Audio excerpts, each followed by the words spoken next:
Okay, greetings and welcome back to a very special episode of Dr. J Radio Live. I know it's been some time since you've all seen me. As you knew, I was recovering from surgery. Anyhow, today's a very special show for quite a few reasons. First of all, very, very important guest. I've been trying for months to make this happen, and we were supposed to do something earlier last week, but things happened for reasons that I couldn't do it. Now, 5 years ago, a good friend of mine, many of you heard on here, Dr. Richard Spence, professor from Montana, I texted him this article that I will read you all from the Chicago Tribune, which basically indicated that the iPhone X, which now we're at the 13, proved that the Unabomber was right.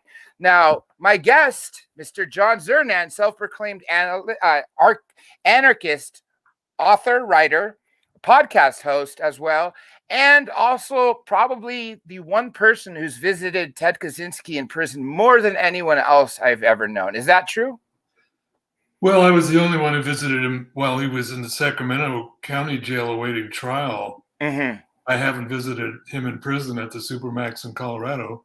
Oh, okay. Because there was a woman who did go and interview them multiple times, and that was a Netflix documentary. So you were seeing him while he was incarcerated, awaiting trial, but once he was sentenced and shipped off to Florence, Colorado. Okay, got it. Now, I'm sure some people will catch this later, and so they're not going to hear, if they come on in a few minutes, they're not going to hear what I'm going to read to everybody. So I will go ahead and drop the link right now in the chat for everybody who wants to read it later on, because there's a couple people there already. So if you guys want to follow along, this is what I'm about to read on air. Now, disclaimer, I'm not here to support a convicted murder at all. I do not condone any of the actions to maim, kill, or injure, or anything to harm any person, regardless of what they've ever done. So what the Unabomber did was immorally wrong, and wrong on so many different levels. But what we're about to talk about is the genius he really is and what his published work was about. So let me read this article. This is from Chicago Tribune. This was a few years ago. This was right around the time of the introduction of the iPhone X, which currently the iPhone 13 was just released. So here goes. Chicago Tribune. The introduction of the new iPhone X, which features wireless charging, facial recognition, and a price tag of $999, appears to be a minor event in the advance of technology. But it's an excellent illustration of something that has long gone unrecognized. The Unabomber had a point. Not about blowing up people in an effort to advance the social goals.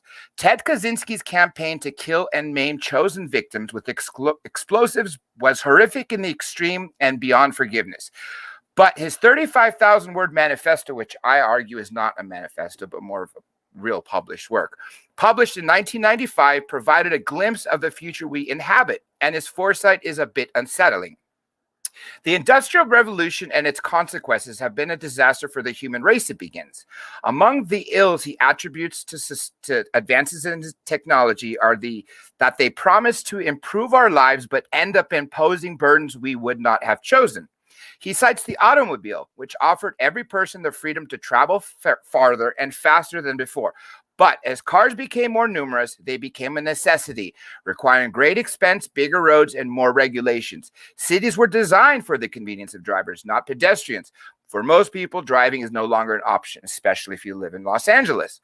Smartphones have followed the same pattern. When cell phones first appeared, they gave people one more means of communication, which they could accept or reject. But before long, most of us began to feel naked and panicky anytime we left home without one. To do without a cell phone, and soon, if not already a smartphone, means estranging oneself from normal society. We went from you can have a portable communication device to you must have a portable communication device practically overnight. Not that long ago, you could escape the phone by leaving the house. Today, most people are expected to be instantly reachable at all times. These devices have gone from servants to masters.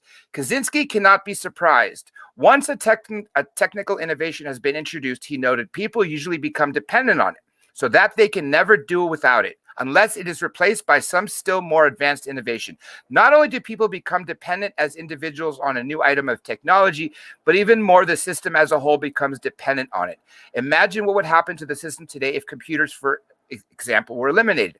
The problem is hardly a new one. In his book, Sapiens, A Brief History of Humankind, Yuval Noah Harari argues that the agricultural revolution that placed 10,000 years ago was history's biggest fraud. I actually agree on that one. In the preceding 2.5 million years, when our ancestors lived as hunter-gatherers, they worked less, spent their time in more stimulating and varied ways, and were less in danger of starvation and disease than afterward. Farming boosted the population, but chained humans to land and demanded ceaselessly drudgery to plant, tend, harvest, and process food, while making us more vulnerable to famine, disease, and war.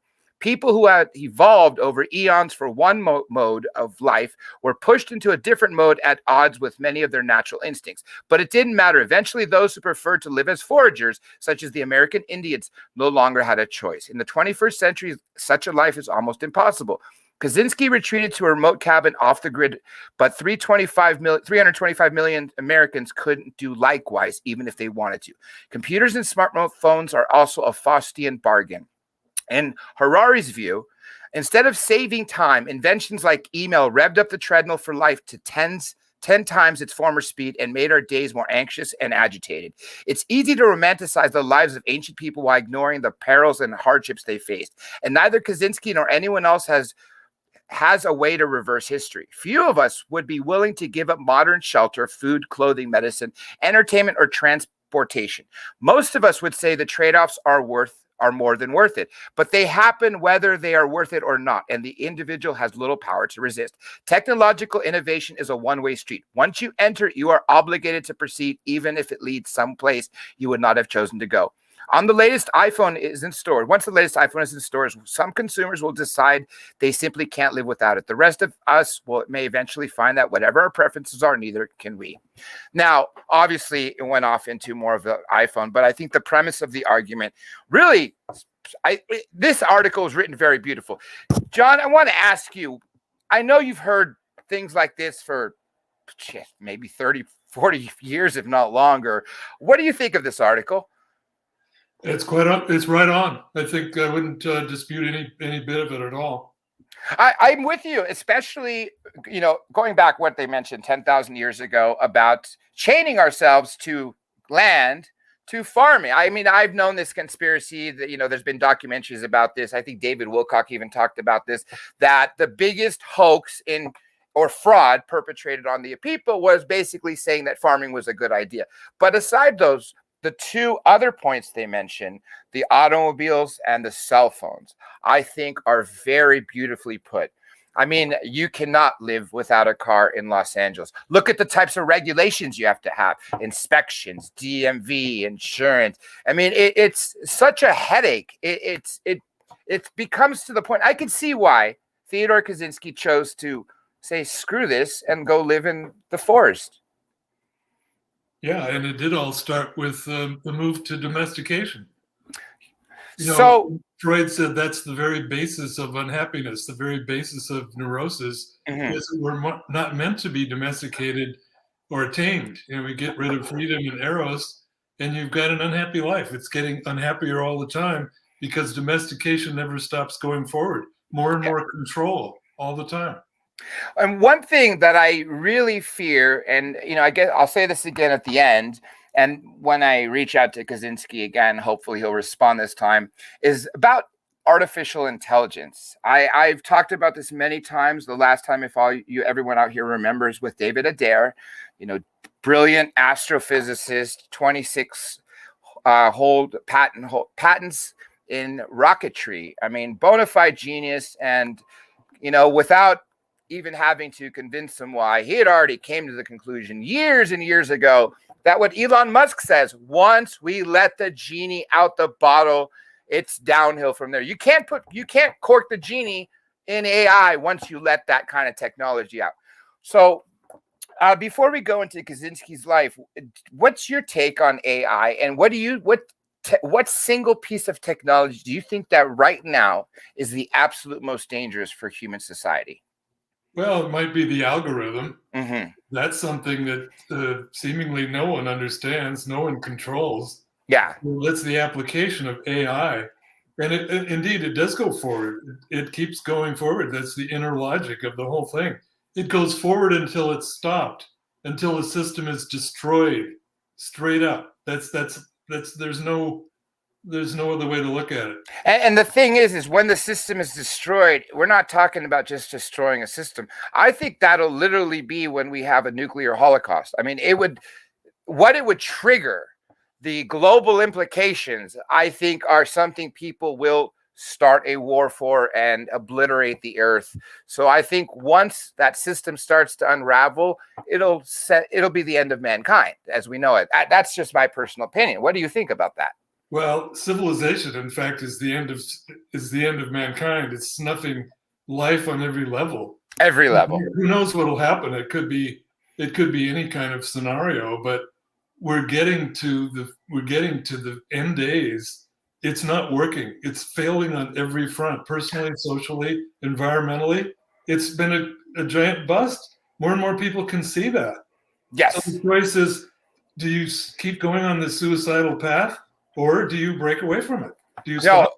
Yeah, I'm with you exactly. And it's like, things are going so fast every single day.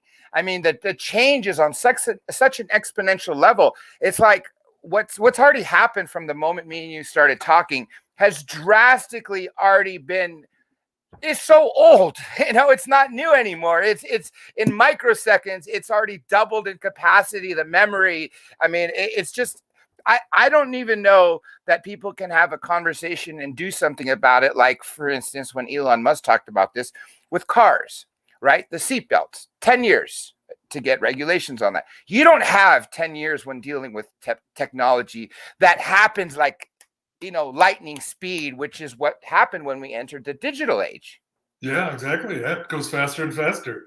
Yes. Scary fast. Now, before I talk about Kaczynski, because until he sent that article or that 35,000 word, I hate to call it manifesto. Throughout the rest of this interview, I'm just going to refer to it as his, most accomplished published work. So that published work, until he sent it anonymously to, I forget which newspaper, which one, or was it all of them?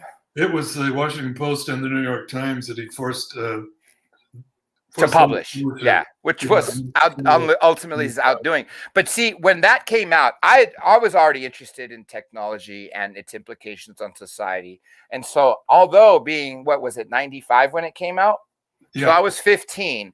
I still read the whole thing and was like, wow, whoever wrote this, whether it's the person who's killing all these people or not, I mean, is making a pretty damn good point. I mean, although I was born in 79, just literally the month before 80, and I was just a young tot in the early 80s, what I'd seen change from the 80s to the 90s to the mid 90s when I'd read that was so drastically different.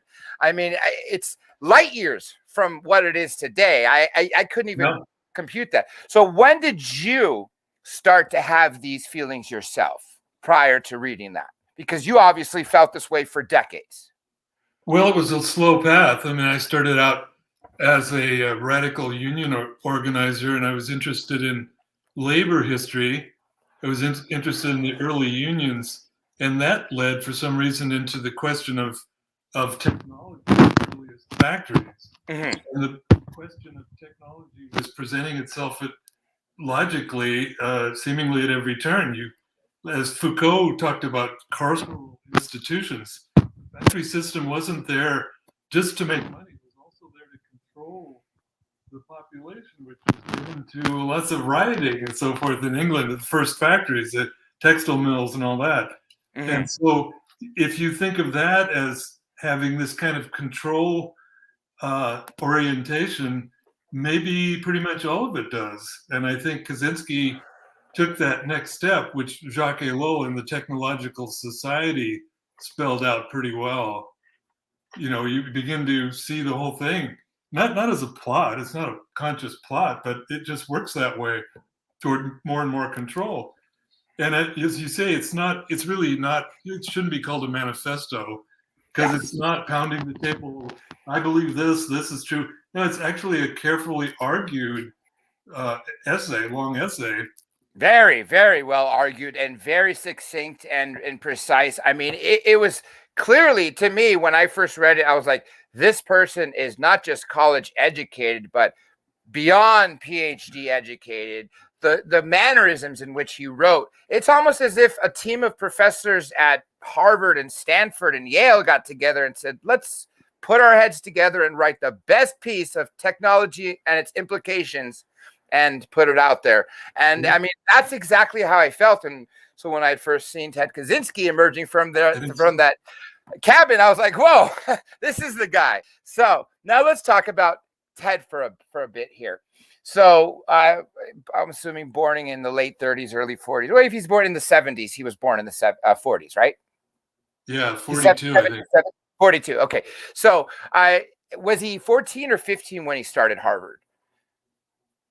I'm not sure. He's pretty young. He skipped a few grades there and got his PhD. Oh, absolutely. And one of the things I read was he was extremely bullied because he was always a peculiar, lonely person, but specifically because he was not as mature, which is one sad thing I had to put up with because my parents put me in school extremely young. I mean, I was barely, just a few days older than 16 in my senior year of high school. The point is that such a young age, being around spoiled people at Harvard, which I can't even imagine the types of money they had then prior to financial aid.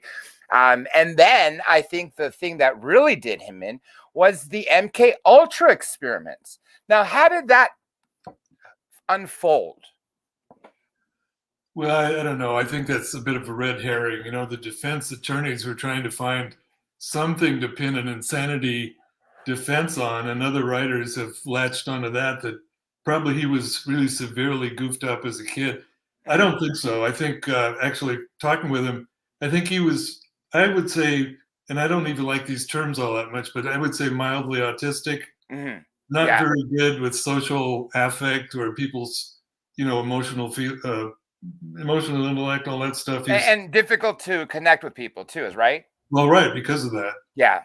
Yeah. And you know what? A lot of research has come to show that people autistic are actually, many of them are real geniuses as far as IQ, but look extremely peculiar, maybe shaking and nodding their head and look weird, but inside they got a lot going on, especially when it comes to math. If you recall, not too long ago, there was a movie called The Accountant, basically about the genius math guy, Ben Affleck, who was also a trained killer, and he was autistic. That was the premise of the movie. So it just goes to show that this idea of autistic people being geniuses has already entered the mainstream consciousness.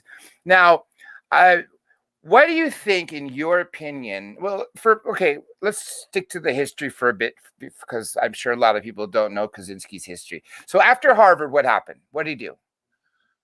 Well, he and his brother David, they were closely allied, apparently, in terms of the ideas about the role of technology in society and how engulfing and determining it is.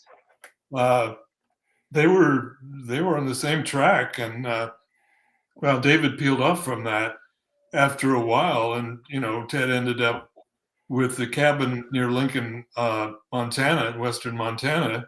And, the outer world, more and more of a techno world, began encroaching on him. The jetliners overhead, the motorcycle characters on the land nearby, and all that. Forestry, right? Cutting trees. Wasn't that another thing that upset him? And he was trying to peddle the what is called the industrial society and its future, but he was no longer an academic. And I think that's the main reason it didn't get published. It didn't matter how brilliant it is. And that's, that was his rationale for sending bombs in the mail. You've got to force people to if you're not getting anywhere by trying to press people publishing it, then I'm not saying that makes it a good idea to send bombs in the mail. I'm definitely not saying that, but that's his choices were based on that. Yeah. I think you touched your mic for a bit, whatever you just did right now, to release it again. See if you could keep it at that level. Okay. Right now it's back to normal. Now, the problem with Kaczynski is there's a lot of what ifs. Like, well, what if he didn't do, or what if he wasn't autistic, or no, that's not a good one, or what if he stayed in academia? The point is we could just go on and on and on about, well, what if he didn't kill people? What would his status be today? What would he be looked at? But that's not going to help, because we can talk about what ifs with Kaczynski until we turn blue. I mean, literally turn blue. So when he was in Michigan and received his PhD in mathematics, the math theory that he solved, wasn't he the youngest person in the world to have solved it? And at the time when he did, he was one of 2 people on the entire planet who could solve it? I recall something like that. And of course, the math faculty at the University of California, Berkeley, where he got his job, that's probably the strongest math faculty in the world. Yeah. In the West, anyway. So that tells you how advanced he was in terms of his math capacities. Oh, again, bona fide genius. And I'll say this for everybody here, IQ of 167. On a scale for everyone to understand, Stephen Hawking had an IQ of 168.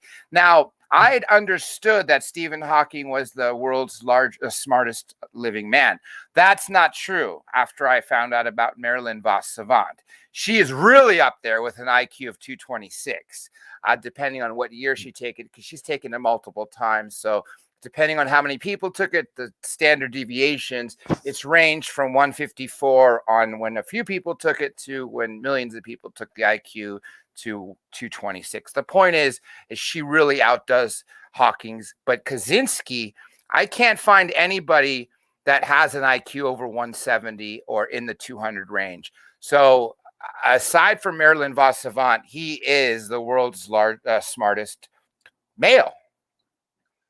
Yeah, of course, that doesn't guarantee anything. That's true. Maybe some Nazis had a high IQ, but their values, their insights are Hermann Goering, he was a genius, IQ of 162 or something like that. Yeah. And look, was responsible for the final solution that killed 6 million Jewish people. Not to mention other people that were not Jewish. Now, did he ever tell you that he only went to Berkeley just to earn enough money to live in the middle of nowhere in Montana? No, I don't know when he made that decision. I didn't stay at Cal very long, but so that was probably entering the picture somewhat early, but I don't really know. Now, what year did he send his first package to maim someone? 74, was it? Or was it 76? It was in the 70s, yeah. Later in the 70s, I believe. Okay, so yeah, 76, 77. Because for those people who were born after, fortunately, a lot of my audience is relatively the same age, give or take, a few years older than me, some a few years younger than me, are aware who Kaczynski is and the Unabomber. And I believe, was it 95 was the year he was finally caught? It was spring of 96. Now, the person that ultimately turned him in, for those, I think you'd have to be living under a rock, was his brother, because his brother had a letter, and I believe there was 2 phrases that Kaczynski had always said, and that were also present in this published work, Industrial Revolution, and what's it called? Industrial Revolution and its impacts on its future. And its impacts on the future. Okay. Was cool-headed tactician, right? Wasn't that one of them? And the other was, you can't eat your cake and have it too, which is the proper way of saying it, because we all say it wrong when you say you can't have your cake and eat it too, which really, if you think about that, folks, it doesn't make sense. You can't have your cake, which I'm having my cake, and eat it too. Well, why not? Here's my cake, right? I'm going to eat it. But what Kaczynski says is, you can't eat your cake. I can't eat this. It's gone. So that is the proper way of saying it. So we're all idiots in essence, and he was the smart one. So it was those 2 phrases, aside from basically a lot of the letters that Ted wrote his brother David, were premises of the same exact argument, were, if not word for word, many of them. Am I right? Yeah, same turns of phrase. And his brother's wife really wouldn't let it alone, apparently, from what I've heard from people. Kind of forced him to go to the FBI, and of course they lied to him and said, this won't involve the death penalty if you help us out. And of course they they lied through their teeth. He must have been very stupid if he believed the FBI. Well, I would argue that now. He was on trial for his life. Yeah. And, well, of course, eventually it turned out to be a plea deal, but, they had no intention of not pursuing the death penalty. Now, in the almost 2 decades he was on the run, and Unabomber, I'm cutting a lot here just to save time. Unabomber is essence short for university and airline bomber, because those are what he targeted, and specifically airlines because they were flying overhead, right? And universities because they were advancing technology. Like, I believe, didn't he kill a geneticist? Was one of his first victims that actually died in California? Yeah, among the 3, they were all highly placed, techno people, that's for sure. Mm-hmm. Now, an interesting thing that you told me was one of the reasons you had fell out of favor with him was over COVID, right? No, we haven't been in touch. We were not in contact at the time that COVID started. Oh, okay. The reason I was going to say that was because if unless I'm misunderstanding what you told me yesterday, was I guess he's not interested in COVID at all because it's not technology. But the one argument I want to make is it damn well is technology because it came from gain of function research, which is technology. So to not put COVID. And for those idiots out there who still believe it was not man-made, you're living under the worst rock. You literally wake up and don't say woke. Wake up and pay attention. You got whistleblowers from the Wuhan laboratory that say, not only do we make this, we released it as a bioweapon. It's not even a question anymore of whether this was accidental released or a preemptive strike on the United States and the globe. And it's no longer has ever been a question of whether this is man-made or it came from nature, because we know that it is clearly man-made. I mean, this was even spoken about at the beginning of 2020 when Australia decoded the genes and said that this is highly effective for infecting human beings, but when it comes to infecting other animals, the rate of infection is so small that clearly this would have been manipulated to target human cells only. So that's just one of the many reasons. So the fact that he is not even interested in COVID really strikes me as him not even understanding gain of function research. Well, I don't know if he is or not, but if you look at the larger picture, this is nothing new. These epidemics that turn into pandemics, they are mounting as just one after another. Yep. You can look at Zika, Ebola, H1N1, West Nile. Possibly even AIDS. They're just coming. That's part of the pathology of a dying civilization. Yeah. To me, it doesn't matter where it came from. Did it escape from a lab, or was there some plot behind it?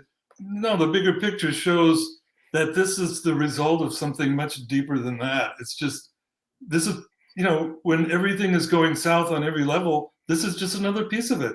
And the fact is, all the suffering and death with COVID, that's the reality. I mean, I'm not an anti-vaxxer because I'd rather stay alive for a while to try to contribute to the good fight against all this than just say, oh no, my personal liberty won't allow me to get a vaccination. That, to me, that's crazy. There's vaccinations of all types have been around for centuries. I mean, come on. To be in the services, to be in the military, I think it's 17 different vaccines. Including anthrax. I know this because my brother told me he had a lot of problems trying to argue that he couldn't take it. And of course he had to when he joined the Marines. Yes, you don't have a choice. Yeah. And now you don't have a choice if you're joining the Marines or any branch of military and you don't take the COVID vaccine, which until it becomes a bona fide vaccine where it's effective, because it's not real vaccine by definition. As a matter of fact, it's so much not a vaccine that Biden's administration has decided to change the definition of vaccine so they could enforce this mandate, which again is a huge violation of the Fourth Amendment, but that's a whole nother topic of conversation. That's not what we're here to talk about today. But so back to Kaczynski. Is there anything he ever said to you that sounded as if it was something that you had already written in the past? No, well, he told me that, I forget his exact words, but he more or less said, it's Jacques Ellul, and I'm familiar with the Technological Society. But what he did, and it's not the only thing he accomplished, but a very big part of it is he translated, well, the Technological Society was written in the 50s. It was translated into English in the 60s, but it still retained a very French, the classical kind of abstract style that in America it's not very attractive. It doesn't pull you in. So he wrote the whole thing. It's not just translating it well, but a large part of it was at the heart of it. He translated it into kind of a vernacular American usage. It's a little more folksy. And the way the thing is written is, written fairly modestly. He says, well, this is the best I can do in this part of it, but maybe it's, it should be improved upon. Somebody who kills people, you would think it would be more of a manifesto. Look, this is the absolute truth, and there's nothing else but this. You know what I mean? Anyway, that's... When I think of manifestos, I think of like the Virginia Tech shooter. I mean, rambling BS, things like those. Those are generally real manifestos that just are of a sick, depraved mind who has a stream of consciousness, and it's a word salad that is just of a narcissistic, clearly bipolar, depressed individual. That's generally what happens when I read a manifesto of someone who just went on a school shooting or something like that. Well, but there are also surrealist manifestos, and they weren't well, whatever you think of them. I mean, they weren't deranged characters as we think of it. I mean, they made some points that they were insisting upon, manifesto-like, and it wasn't so much of a reasoned, steady argument as with the Industrial Society and its future. But which isn't to say, that it's horrible, because not every manifesto is horrible, right?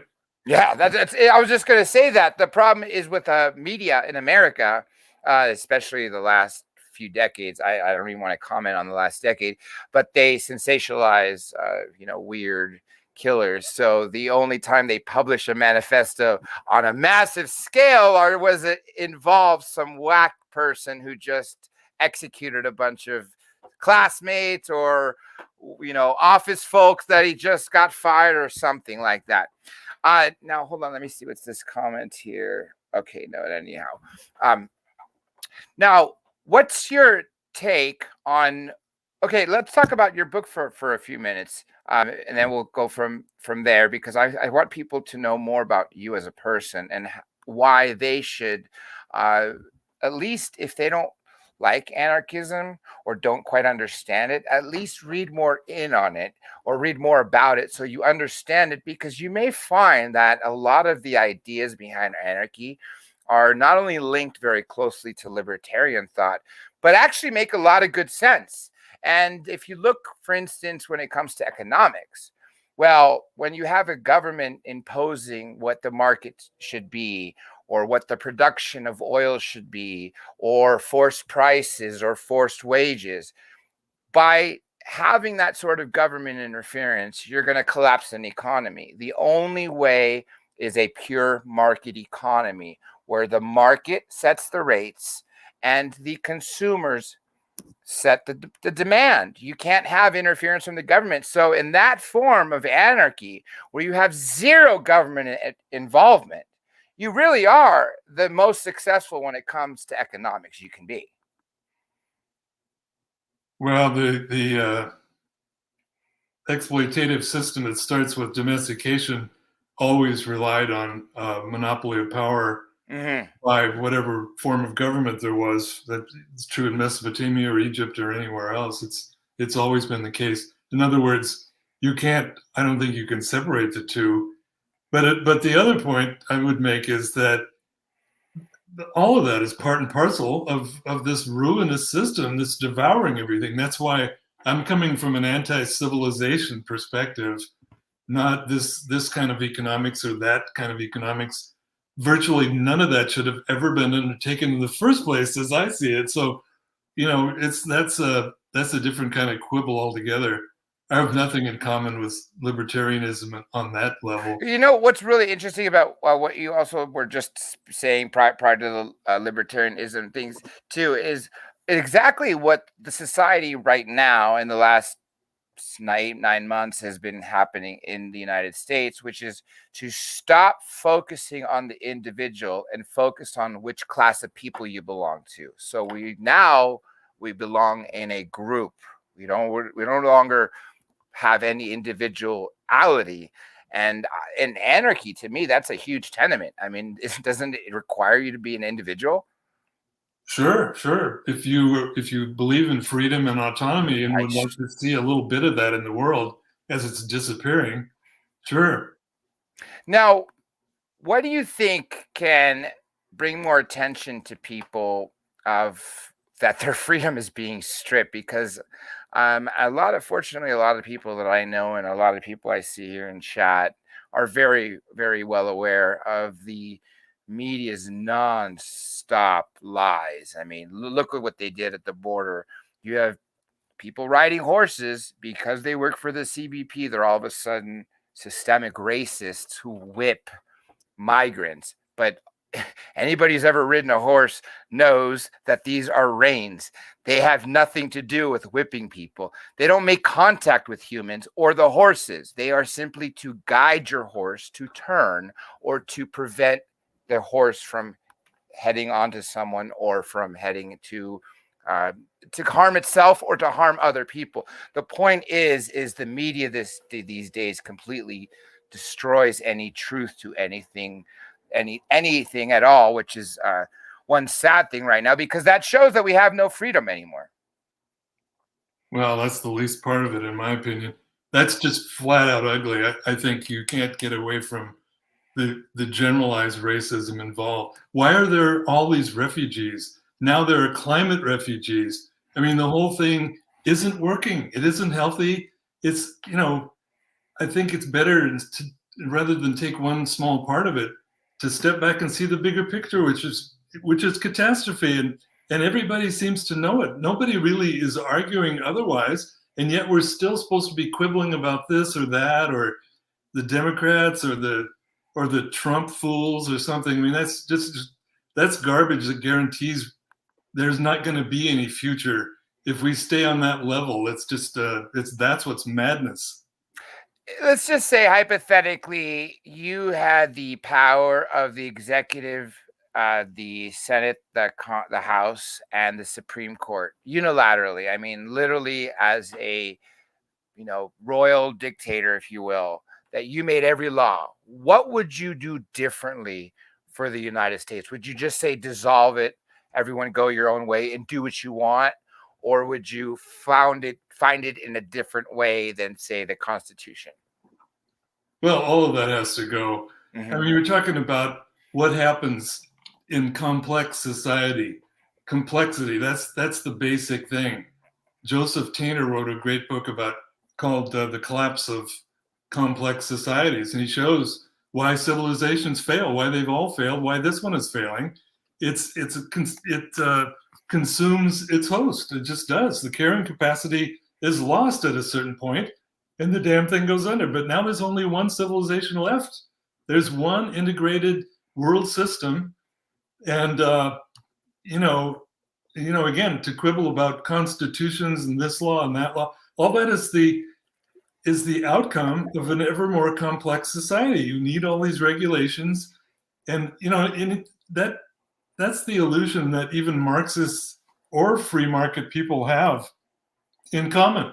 They don't see you've got to have coordination, you've got to have regulation, or nothing works. It's a global system. It's that complicated. You can't just imagine some liberty that exists apart from what it consists of. What is the basis of it? Why does it go in this direction? What is it? if you overlook that, you've just lost. You're just not contending with the reality of it. Do you think the global world intertwined community is responsible for the way technology is coming out at an exponential rate? I mean, for instance, if the world was, say, where it was 100 years ago, where you had independent countries that were really independent, not, so that, like when COVID broke out, we couldn't find toilet paper, food, I mean, basic necessities, because we got everything from China or India or whatever it may be. 150 years ago, you pretty much relied on yourself or your neighbors, or you didn't go far for what you needed. Do you think that plays a factor of technology, or the advancement of technology? So hypothetically, if we were in advanced as we were, say, 50 years ago, but still not intertwined globally, do you think that the advancement of technology would be proceeding as fast? No, I think you're onto something there. I mean, we're getting further and further from our own means of sustenance. We're dependent on these far-flung networks, cyberspace itself. It's that's where it's at. I mean, unless you can imagine another world. I mean, for example, you referred to this in passing at the top. For a good 2 million years, people lived in band society, face-to-face society, actual community. I mean, that's gone. Mass society has wiped that out. So now we're driven along in this massified world. It's where it's more and more attenuated, your connection to what you need and each other. I mean, we're more and more isolated, more anomie. Putnam wrote that book, Bowling Alone. It's more and more isolation and alienation. All this is clear.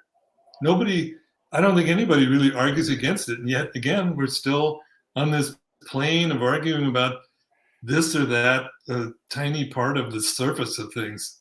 Doesn't make sense to me. Is there anything that you can do where you are as an individual person doesn't have the power of, say, a super ultra rich Jeff Bezos type, or someone who is a lobbyist on the Hill?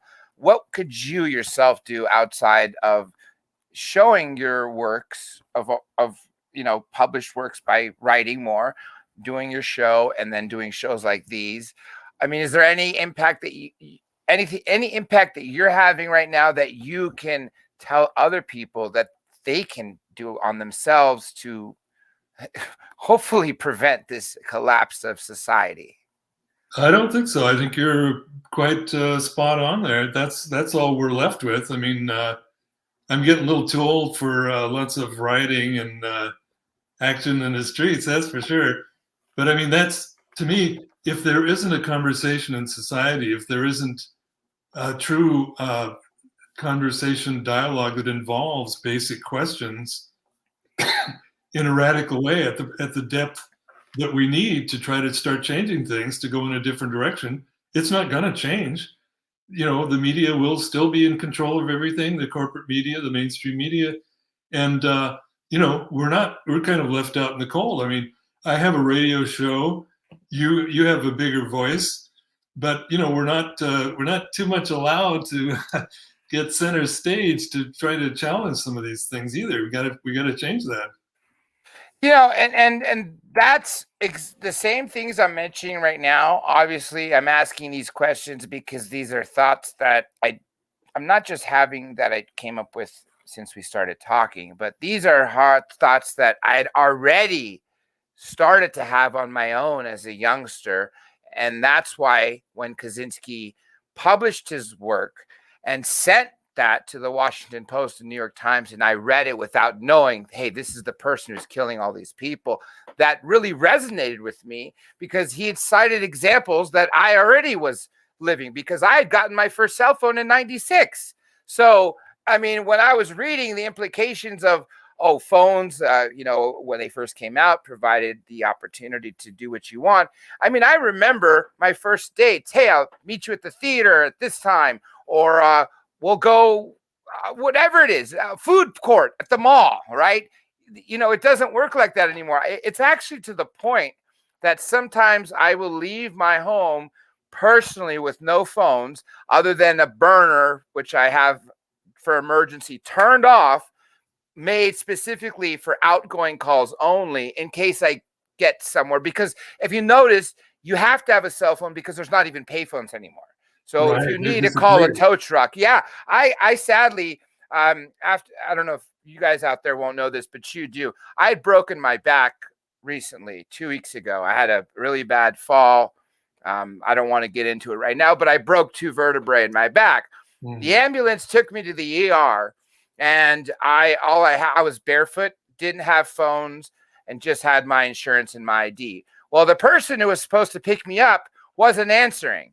No one was answering because I could only use the phone there. When I walked out of the hospital, I'm asking people to use their phone. They're looking at a person who's not wearing shoes, messed up hair, arm like all bandaged up. I looked more like a homeless person. I had to walk barefoot from the hospital to home with a broken back, and there was not a single payphone on the way home. So that is why when I leave and I want no technology to bother me, I will keep that phone off. So that's why I had to premise that. But it's important to be able to go out and not be chained to the phone. This idea of 24 hours, 24/7 life where you're required to be on demand. And if you don't answer your phone, it's like, cancel Christmas. That was, unfortunately, I don't want to publicize this, but one of the big reasons I could no longer be arts producer and said, I'll only help you as assistant producer. Let Heather Wade make the phone calls to do the sound tests and write the questions. Here's your guest. Here's the date. Bye, Art. She'll call you. I'll call you tomorrow with tomorrow's guest's name and phone number. But it's really to the point where, like, earlier this morning, my phone was ringing off the hook because of what I did last night. They requested me 24/7 to be on demand, even though I was still asleep because I was up working till 7 a.m. So it's terrible that the society's gone this way, because the amount of stress and agitation, what it's doing to our health is really disastrous. So nothing in the civilization with technology right now is doing any good as far as what's happening to our sanity and our health. There you go. Totally agree with that. I remember a friend of mine made some posters when the PC thing broke out in the early 80s. Mm-hmm. You were quite young then, but I remember I had an Apple IIc was my first computer. Remember the Charlie Chaplin ad? You're looking at the back of Charlie Chaplin, and he's on whatever PC it was. Probably, I think it was a Mac, maybe, or anyhow. Go on. Yeah, something like that. And the response we always got to this, to raising the question of where this is going, what's it all about? People would say, well, if you don't want a PC, don't get one. What are you whining about? Well, now, as you just pointed out, there's no choice. I don't have a smartphone, but I was in an accident a year or two ago. Guy ran a red light, smacked me up. Car landed up on the lawn. I wasn't hurt. The airbag went off. I wasn't hurt. I was kind of dazed. And I got out of the car, and soon there's all these flashing lights and, cops and everything in the intersection. And his cop comes over and he says, take a picture of your information with your phone. And I said, I don't have a phone. Anyway, yeah, there you are. You're kind of stuck. You can't get a job without a phone. You got, like you were just pointing out, you got to be on call all the time, everywhere. Another thing that I really, really hate, and everybody who knows this about me, is I don't use email anymore. After I was sick with pneumonia for almost 2 years straight, and my emails piled way out of control because there's 13 accounts plus 2 domain emails, so that's 15. There is currently, I'll tell everybody, 84,000 unread email in the majority of those accounts. I am not going to read it because 95% is spam. I'm sure there's a lot of important stuff in there. So I've hated email from its inception. I think about a week into my first email was when I made a few signups. Oh, I'm excited. Email, internet. eBay. Oh, here's my email. Oh, this email. And before you know it, I'm reading and deleting 45 emails before I read one that is even really for me. Yeah. So I had already given up on that long ago. And I really look at the next step, the further, just more alienation. It's even worse. Texting. I don't text. I can get away with that, I think, but you can't. Even the human voice is banished now. Yeah, that's true. I mean, it's just everything is worse, takes you away from each other, away from the earth. Every step, it doesn't get better. It just gets worse. Yeah. And you know what? One thing that I would hope a lot of people felt during these draconian lockdowns, really draconian lockdowns, was I would expect a lot of depression. And obviously, if you're here, you didn't commit suicide, but a lot of the suicides and depression came about, and addiction. If you notice the rise of drugs and alcohol use skyrocketed. Why? Because we were forced to stay home. We were forced to stay 6 feet apart from people, which again is an idea based on someone who died before the Spanish flu, and we're gonna talk about social distancing from a guy who was dead 105 years ago. Anyway, that's another bonkers idea. Yeah, I see your point, but the point is, for 2 years we've been distant. Right. I know it's kind of a cartoon of the actual reality, but all that started well before COVID. Oh, I'm with you. 2030 Fury. The suicide thing among the kids and all these things were well underway before the rest of it rolled out, as you know.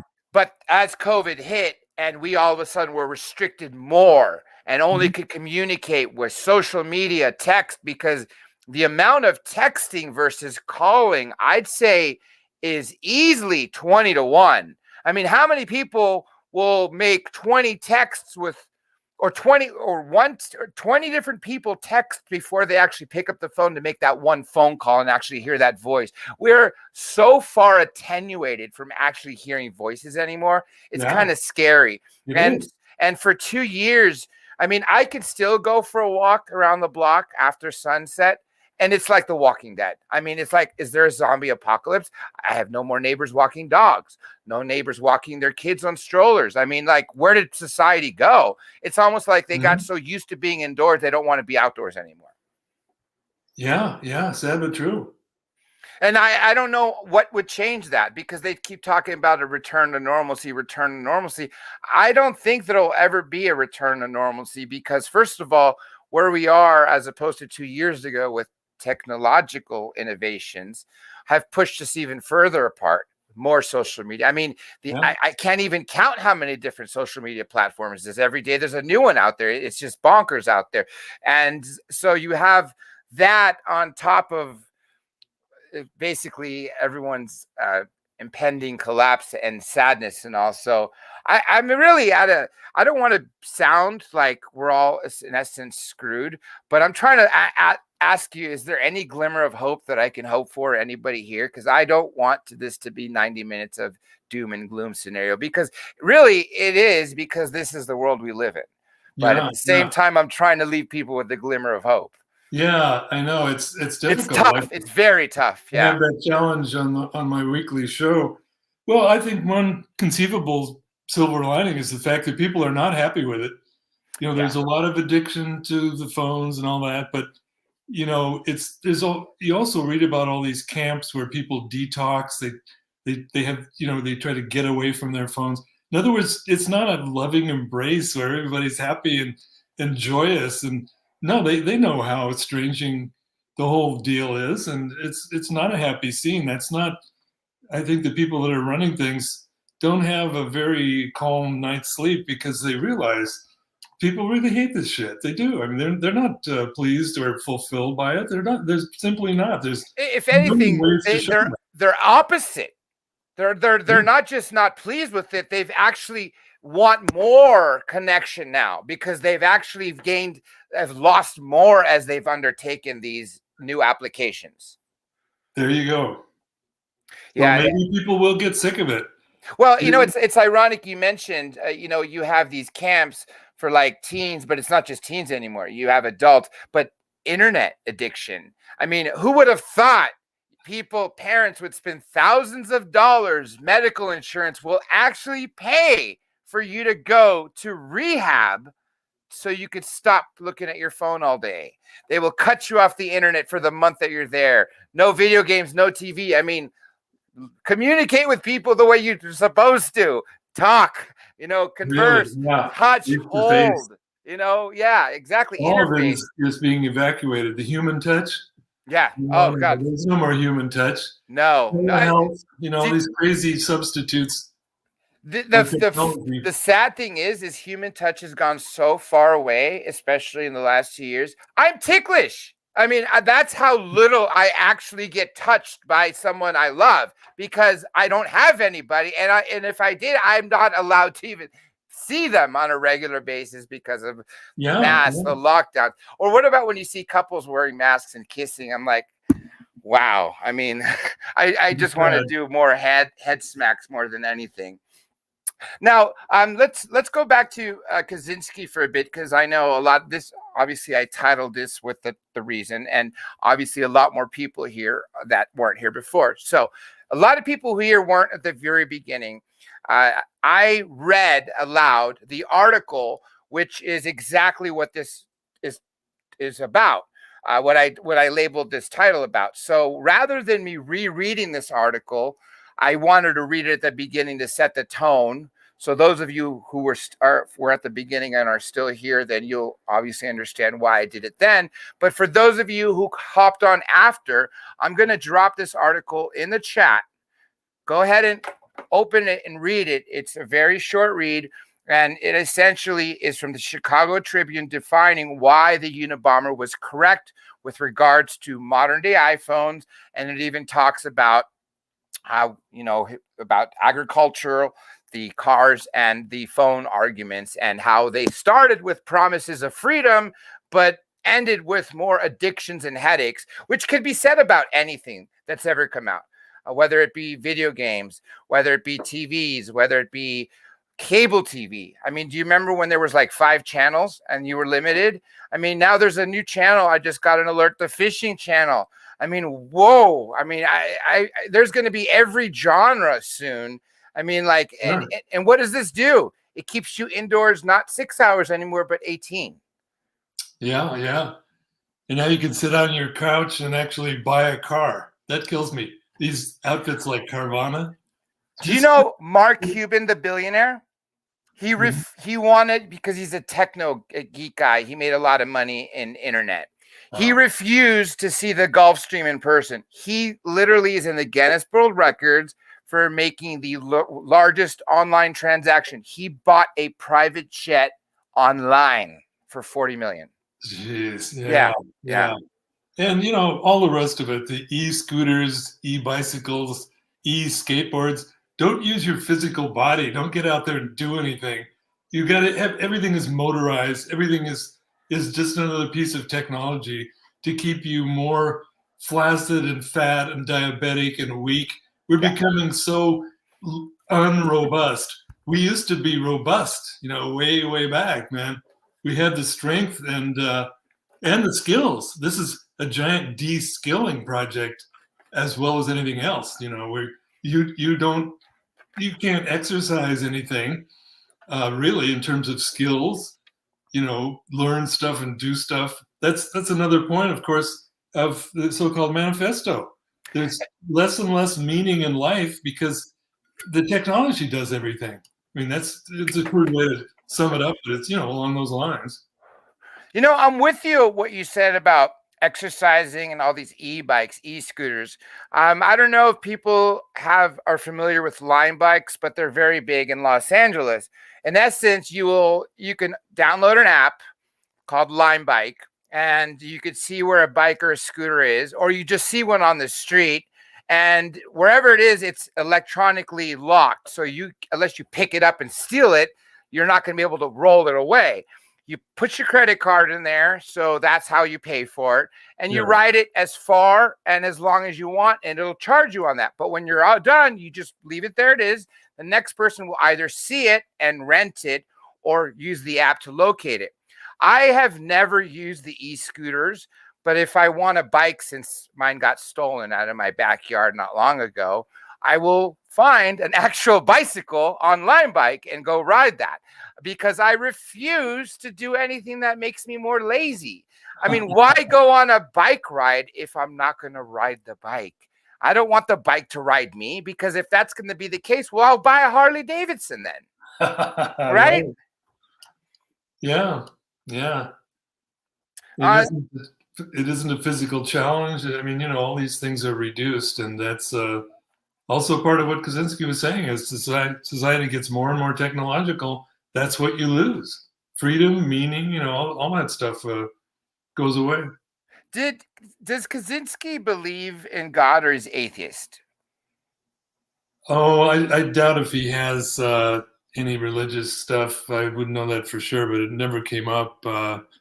He's written about, in a sort of instrumental way, that maybe we can kind of cook up a sort of religion to get people to be anti-tech, but that's not very serious. In fact, no, it's not. Yeah, but he was right. Like you said, we've had sort of that where you could cook up anything, get a 501c3, and there you go. You got yourself a cult like a Scientology, getting billions of dollars. Oh, it doesn't even have to be that large scale. The point is you don't have to have a religion based on 1,500 years ago with Allah, or 2,000 years ago with Jesus Christ, or whatever it may be. You can literally cook up something in the hippie generation and boom, it's thriving today.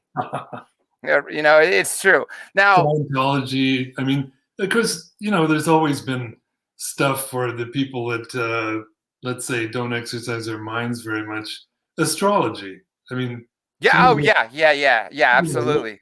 That's feeble-minded stuff. Yeah. And it's another thing you also just mentioned leading up to astrology is not, exercising your mind. The lack of schools. I mean, schools scare me right now. I have a 5-year-old goddaughter, and she's in kindergarten. I mean, the type of stuff that she's reading about pedophilia. I mean, a 5-year-old in kindergarten, really? I mean, this is LA County, LAUSD, Unified School District, having books on transgenderism, books on critical race theory. She was told last week in school that her color is vanilla, and the child next to her skin is chocolate, and that she has to apologize to the chocolate girl because she is privileged.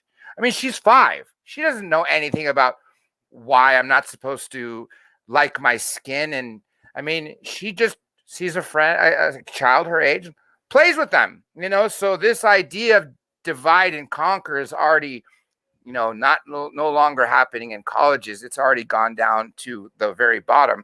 So I think all of this is still tied in technology, because once technology started to divide and break people's freedom up and really set us up for a path of destruction, you have all these other crazy ideas that are coming about in society. Transgender, gender fluid. I mean, if you don't know someone's proper gender and they're gender fluid, and they're a he this second, but next minute they're a she, but in 5 minutes they're a bug, and in 10 minutes from now they're an extraterrestrial alien, and 3 minutes later they're a them, well, you'll get kicked out of college in California now.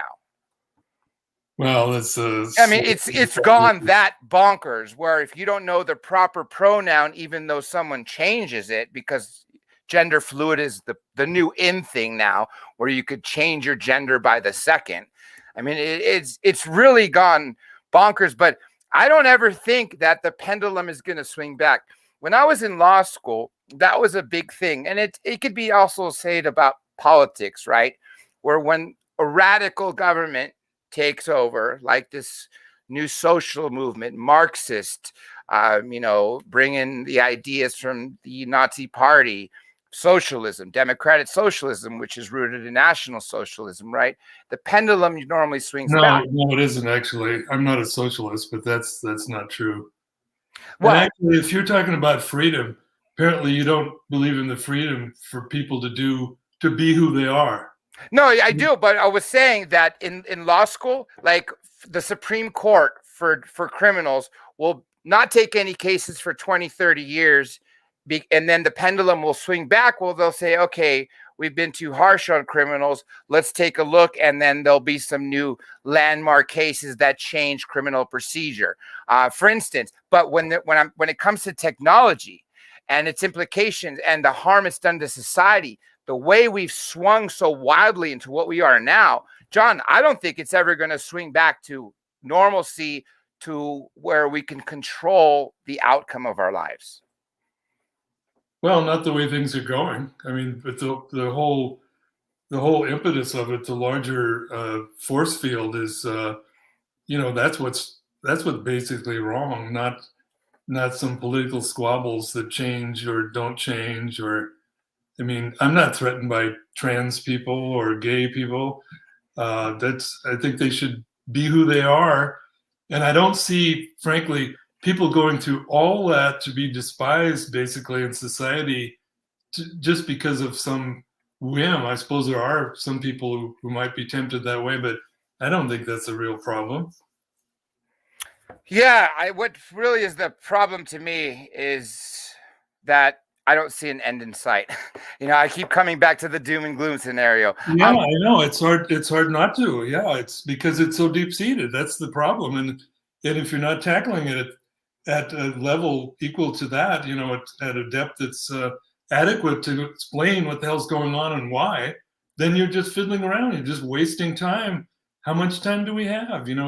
It's people might want it to swing back, but you've got to figure out what it is you want to do and contribute to that. Not everybody can have a radio show. Yeah. But, there are ways you can challenge things, people or don't know. Well, and that was a huge thing about bringing you on to talk about these topics, because I know I'll probably get a lot of blowback from people who expect me to talk about, I don't know, UFOs or federal agents or something else.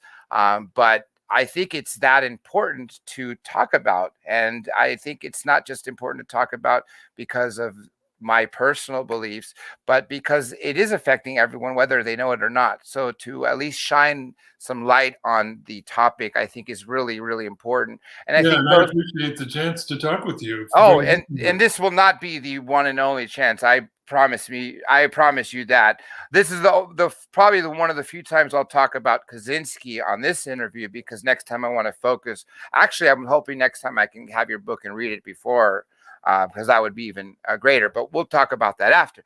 And by the way, if anyone's got any questions for Mr. Zerzan, is it Zerzan or Zerzan? I keep Zerzan. So I pronounced it properly there. Okay. Anyhow, if anyone has any questions for Mr. Zerzan or regarding about anarchy, about Kaczynski, or anything we've talked about, go ahead and write them. And I see we already got something here. So let me see. Is it a question? Yes. Oh, no, he's just joking. Okay, well, it's Carl Duke, but he's just joking. Don't ask that. Well, I'll ask it anyway, since it's the verse 1. Do you know they just want us dead, John? He says, I'm joking. Don't ask that. Okay, I don't know who the us is, but... Well, us as...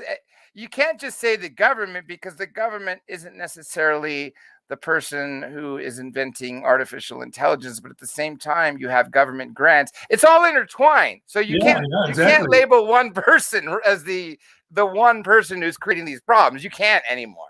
No, it's a larger system. It's this big juggernaut, more and more complex all the time. Okay, I think I got one here. Oh, yeah.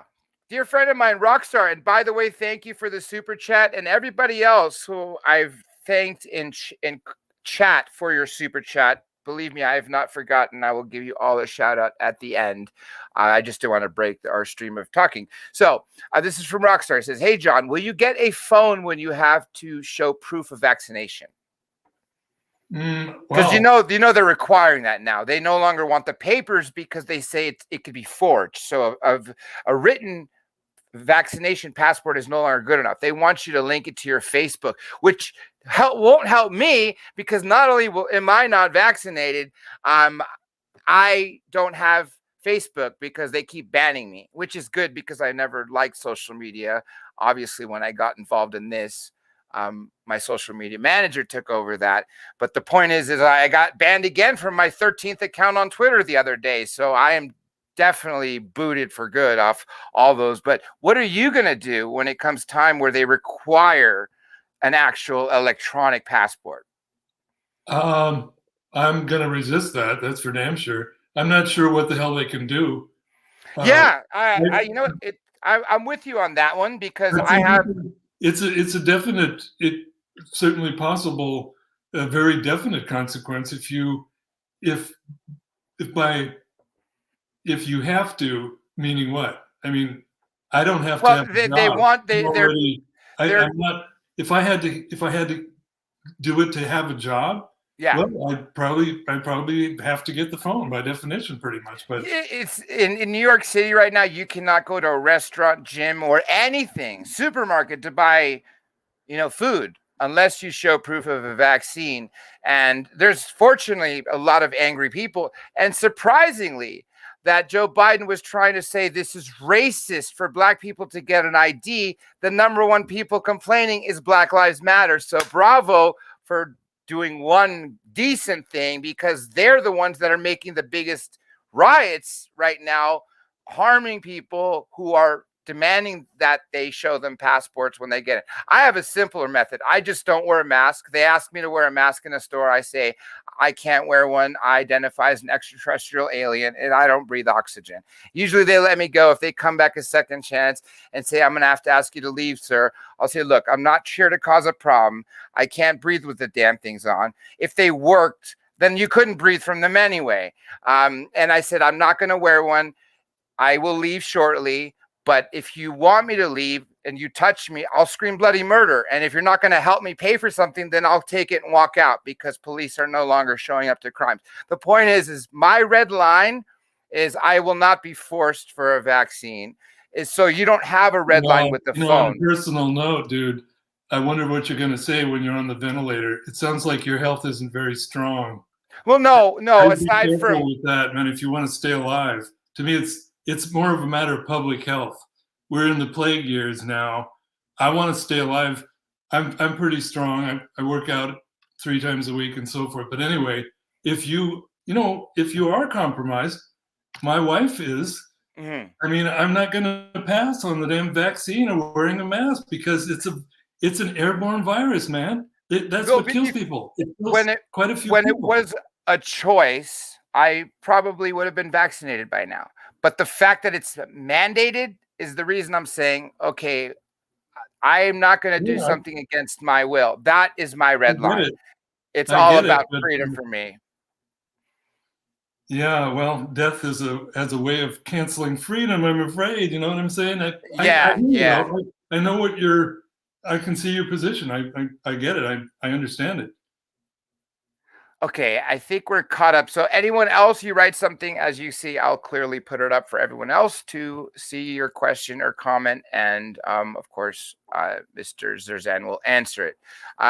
Now, tell us something else interesting about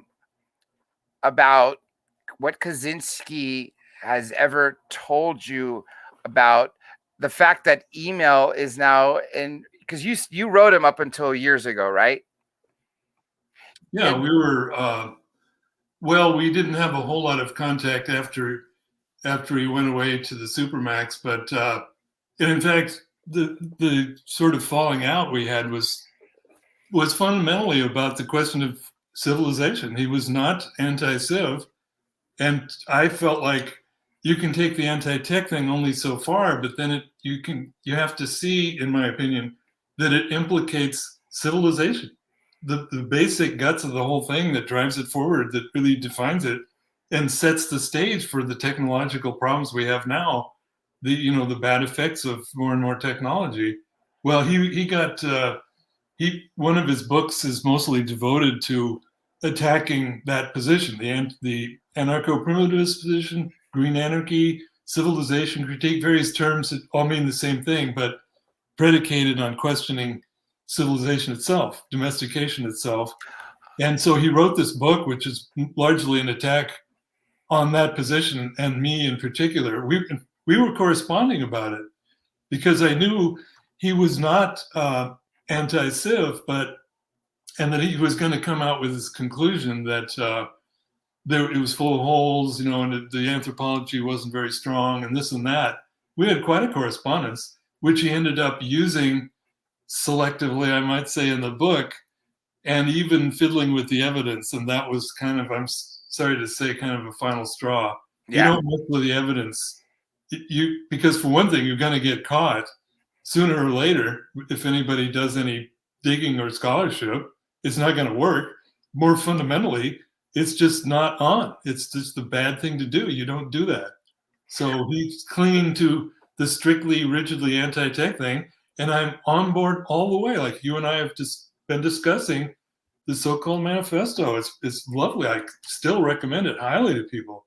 And I still always will. And, it's really interesting, before I comment on what you just said, it's ironic that he's so anti-tech, but yet even in prison, he's using email now to communicate with people. I read, there's a journalist who reached out to him for an interview, got nothing. 2 years later, his editor called him into his office and said, hey, you got an email for Kaczynski. I'm like, how do you get an email from a federal inmate? Well, it turns out they have their own email system, and he does actually write emails. So I was like, wow. Somebody who's anti-phone, anti-technology is now, instead of writing a hand letter, using email.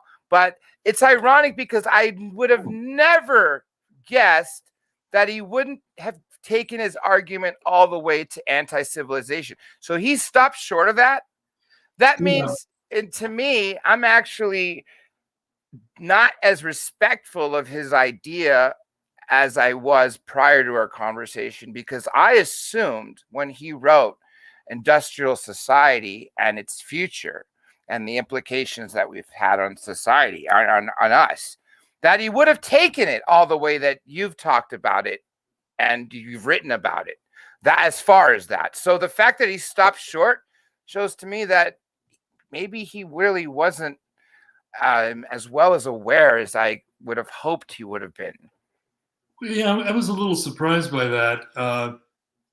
People are free to reach any conclusions they like. I'm not, you can't etch anything in stone. I mean, you might find new evidence to go a different way. I mean, it's conceivable.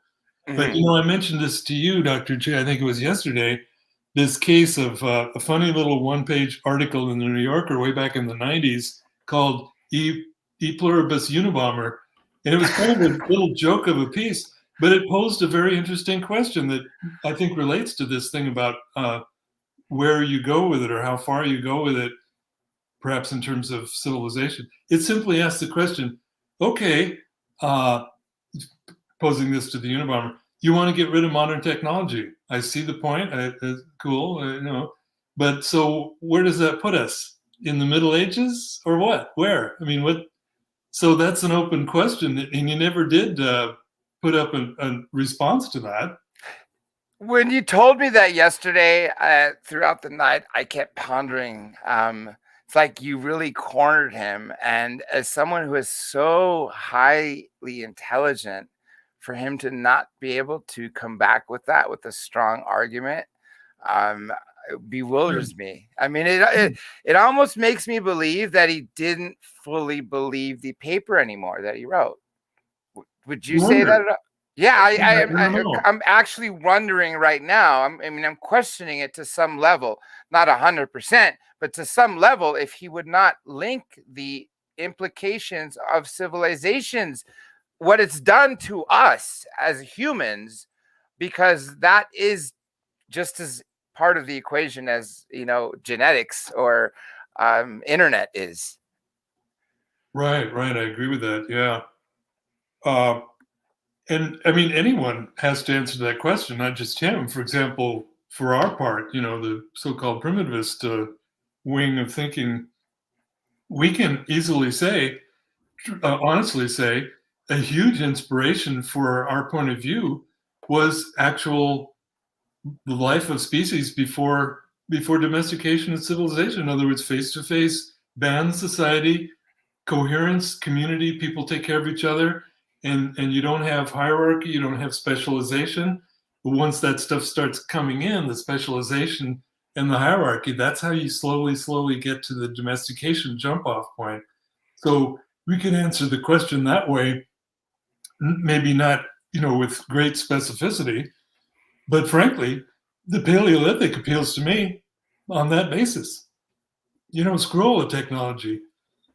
People, I would guess, were more fulfilled and happy and skilled and healthy. I think they probably were. So I don't have to buy into the Middle Ages or some other period of history. Now, let's play devil's advocate about technology as a whole.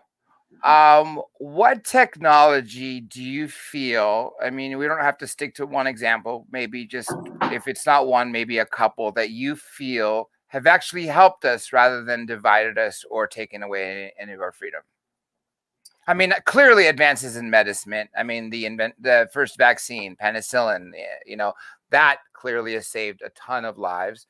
The introduction of MRIs and X-rays, clearly that really has made us live longer. But outside of medical advancements, what do you think is something that we really have benefited from? Boy, I don't know. Because honestly, outside of medical, I can't think of very many. I mean, can I live without light anymore?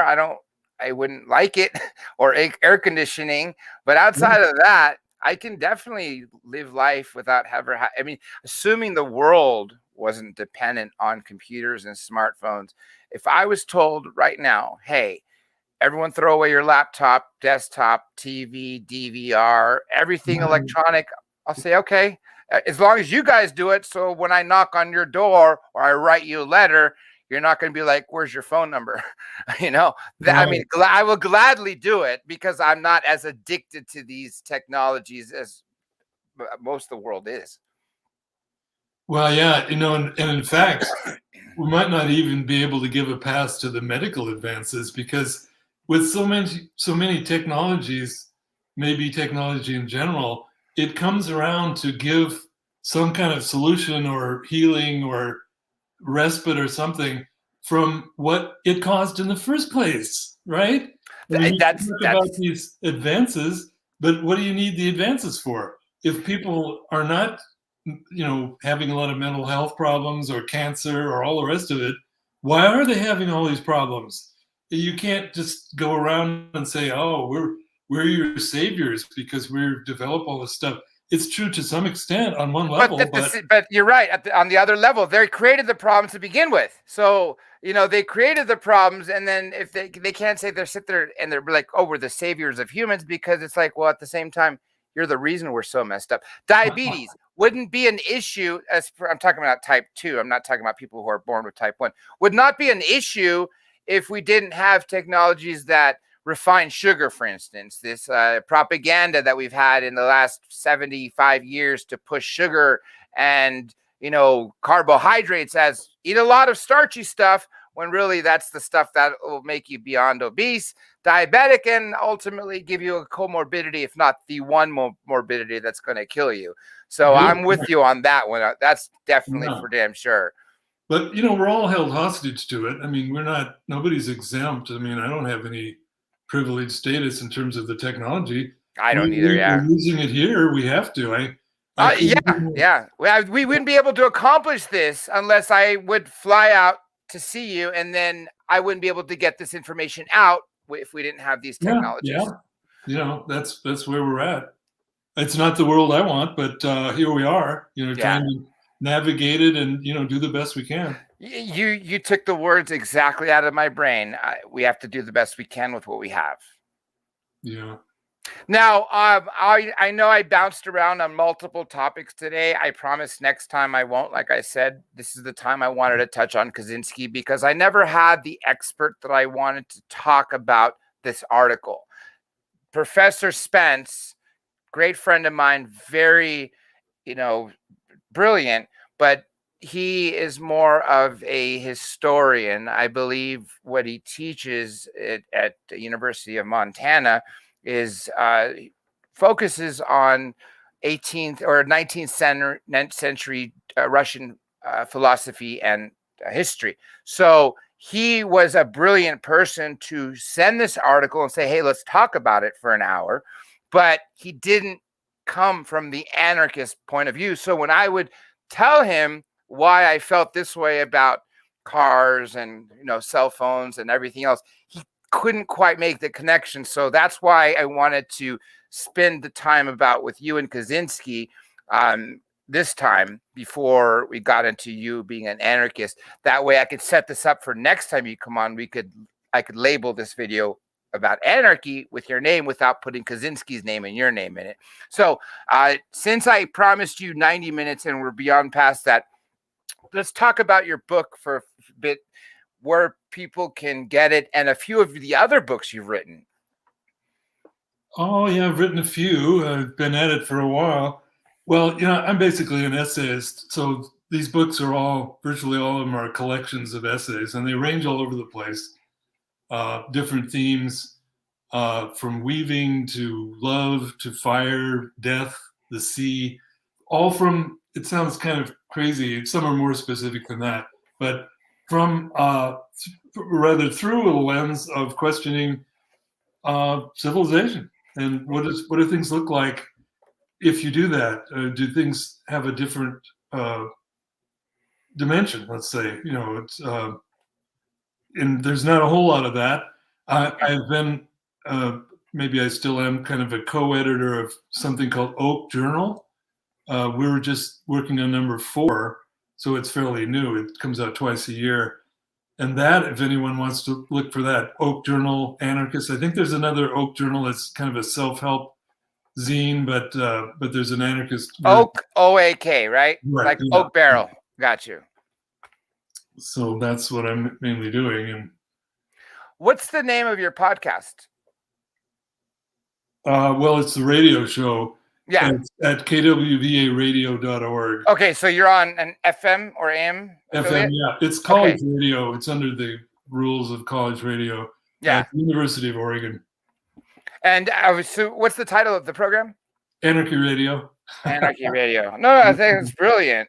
I really had the show for like 21 years. We had pirate radio here in Eugene in the anarchist scene, which was a lot of fun.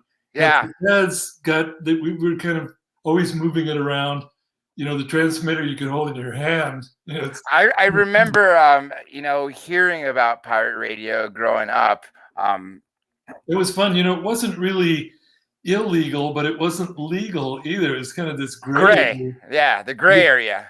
Yeah, it's an interesting deal. And finally the FCC with the local armed cops ran it down and busted it. So that we'd had problems before, but people just kind of decided they didn't want to have to buy another transmitter. They were getting to the end of it. I went over to campus and they've signed me up right away to do a show, the KWVA show. It's been 21 years now. I'm very grateful for that. Not everybody, gets to do a radio show like we do. Yeah, especially on AM/FM. If you recall what I was telling you about, as opposed to Art Bell's era and when I first started era, we are so far from that. People expect me on MP4. MP3 is a dead breed now. Instead of me writing this, Carl Duke, if you could rewrite your question, because seeing that partial where it says the who I was asking about is the who that have run this stuff for 100% of years. I can't understand the rest of the question since I don't see it. So if you want me to ask it to Mr. Zerzan, please rewrite it in the chat before we end shortly, and I promise I will get this out. Real quick, I don't have my MOVA globe in front of me. It's, if you recall, it is the globe of the moon, everybody. I'll make sure next time I stream, you all see it. But if you want a MOVA globe, go to movaglobes.com, M-O-V-A globes.com, and you get 10% off just by writing Dr. J Radio Live in the coupon code, one word. Also, aside from Mr. Zerzan, which I've had to reschedule since sadly I broke my back, I did miss Eric von Doniken. I promise you he's going to be scheduled, and the date he told me is going to have to be end of November. And that is also about the time that Linda Moulton Howe will be on. So I just wanted to tell you folks while you're still on that. Also, if you want to, I'm not a big coffee drinker, but if you want to donate for a cup of sparkling water, please do so. I can need the support. Obviously, these things cost money and time and effort to get guests to create this production. So I require it requires, if this doesn't get the support from the people, then it's going to ultimately fall apart. So I'm hoping you all have a benefit of what we're doing here. And if you would like to keep this going, I would appreciate it if you could continue to support. I will drop the PayPal link. Those of you who had the super chat, let me give some shout outs. We have Adam Ambrose. We also have my dear friend Lou Sheehan. Rockstar, thank you for writing your question. And also, of course, the one and only Gigi Abby Lynn. Thank you, dear girl, for that as well. Now, again, Carl, if you want to rewrite your question, I will gladly write it, but unfortunately, I'm not seeing you rewrite it before it is time to end this. So all the information will be plugged into the link of this into the description, which I will update 15 minutes after this is done, after I get Mr. Zerzan's actual links of where you can purchase this stuff. That way you can all find it. Now, because what I told you about social media, currently I'm on Minds, but I don't really use it because never used social media. But if you all go there, then I promise you I will use it. Let me give you the Minds link right now. This is the referral link. Remember, folks, this is the only social media platform that pays you to use it like Facebook. It's blockchain technology, simple. I mean, just like Bitcoin. And instead of earning cryptocurrency and having to go to Coinbase, change it to US dollars, now Minds, literally, you plug in your bank account and either it's daily or weekly, they will just convert the cryptocurrency into United States dollar and just pay you. When I started with Minds 2 years ago, a Minds token was about a nickel. They're almost $2, folks. So this is a free speech platform where you can talk about things that'll get you banned on Facebook and everything else. So this is your link, and it is going to be in your chat. And aside from that, let me give one more time to see if anyone did write. Nope, I don't see your last question, Miss Duke. So I guess I will have to thank you, Mr. Zerzan, and ask you if there's anything else that we didn't talk about that you think is relevant for you to mention before we end this stream. What else do you think is something we should talk? We should say? Oh boy, there's so much we could get into. Just hitting off from the news and so forth, but maybe we can take it up another time.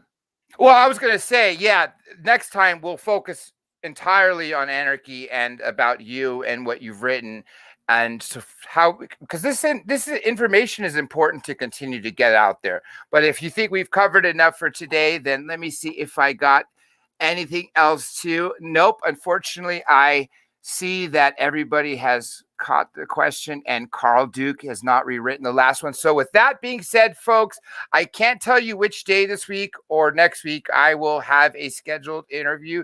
Just make sure you hit the notifications. You'll all get alerted like you were today when I started streaming live. If you have guest requests, email them to drjradioliveguests@gmail.com. Again, all this info will be in the description after. With that being said, special thanks to my dear friend, Mr. John Zerzan. Miss John, please hang by for a quick moment after. And actually, I'll call you after. And I will turn it to you to say your final goodbyes before we end the stream. My new book is When We Are Human. If anybody wants to check that out, I appreciate it. All right. The plug, Dr. J. Good being with you. Absolutely. And we'll do this again. And now we are officially going to end the stream. I think that's going to knock me and him off, so I won't be able to speak to you off this. And I'll catch you all on the flip side.